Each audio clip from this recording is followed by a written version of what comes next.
అలాగే కార్పొరేటర్ రాజేంద్ర ప్రసాద్ గారు, Rizwan Farooqui garu zone chairman, corporator Shri Keshavenu garu, అలాగే కెప్టెన్ శ్రీనివాస్ రెడ్డి గారిని కూడా వేదికపైకి ఆహ్వానిస్తున్నాం.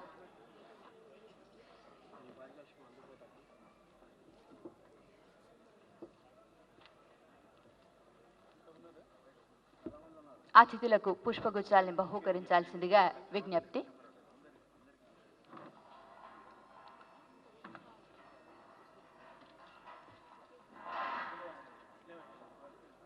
ప్రదర్శన పారితోషికాన్ని అందుకోవడానికి దర్శకులు శ్రీ నాయుడు గోపి గారిని వేదికపైకి ఆహ్వానిస్తూ వారి సమాజం తరఫున 15,000 రూపాయల ప్రదర్శన పారితోషికాన్ని బహూకరించాల్సిందిగా మేయర్ శ్రీ ధర్మపురి సంజయ్ గారిని విజ్ఞప్తి చేస్తున్నాను. ప్రదర్శన పారితోషికం 15,000 రూపాయలు, అలాగే ప్రశంసా పత్రాలు, జ్ఞాపికను బహూకరించాల్సిందిగా మేయర్ శ్రీ ధర్మపురి సంజయ్ గారికి విజ్ఞప్తి. అలాగే మహిళా కళాకారిణి ఆర్ విజయలక్ష్మి గారిని వేదికపైకి ఆహ్వానిస్తూ ఆప్కో వారి సాంప్రదాయ కానుక చీరను బహూకరించాల్సిందిగా మేయర్ శ్రీ ధర్మపురి సంజయ్ గారికి విజ్ఞప్తి.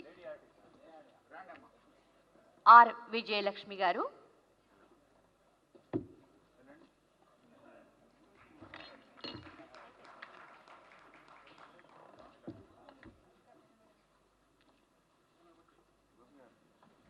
శ్రీ ఎం లక్ష్మి తులసి గారు,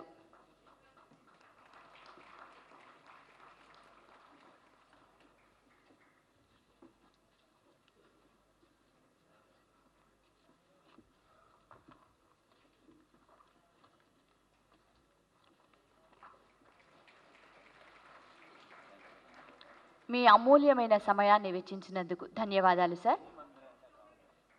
ఆంధ్రప్రదేశ్ రాష్ట్ర చలనచిత్ర టీవీ మరియు నాటక రంగాభివృద్ధి సంస్థ తరఫున అందరికీ ధన్యవాదాలు.